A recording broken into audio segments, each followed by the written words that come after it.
In this section, we're going to go over what to know about home office deductions. A lot of people are starting home businesses due to the economy.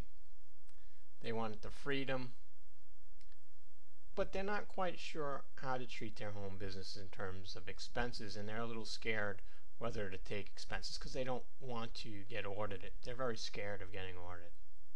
Well, yes, having a home office makes you a little more likely to get audited, but there are many legitimate deductions that you'd want to take if you are using a portion of your home for business. One of the first things you want to know is you have to use this portion of your home exclusively and regularly as your principal place of business. This means if you put a computer or laptop down on the kitchen table and people are eating around you and people are constantly cooking and there is a dog dish right near the sink and the dog is eating, well, you most likely won't be able to take these deductions for a home office because that room is not used exclusively for business.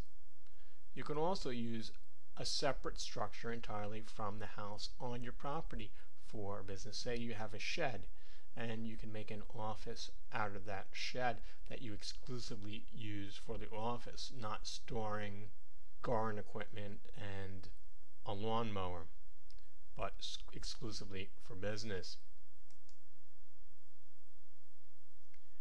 What you also want to know is that you deduct a percentage of your expenditures for your home business based on the square footage used for your business. A lot of people use a separate room or a group of rooms, and if the rooms are all the same size, you can compute the square footage by using the rooms that you use divided by the total rooms. So when you compute your percentage that you are using for your business, and if the rooms are not the same size, what you want to do is divide the square footage that you are using exclusively for business divided by the total square footage of your home, and you will come up with a percentage, and you will use this percentage to gauge what can be written off. Say you come up with a space of 20%, you can deduct 20% of your bills, for example utilities, homeowners insurance, homeowners association fees, security, and general repairs and maintenance. You write off percentage of the business for mortgage interest and property taxes. One of the circumstances that happen is, what if you only work a few hours at your home office that is exclusively used for business? Well, you will still probably qualify for the home deductions. You do not have to be there for 8 hours of the day. You could be on call, going as a salesperson. Also, if you are working for somebody but decide to have a part-time business and work out of your home, you also can write off home business expenses if you're using it as exclusively for the business.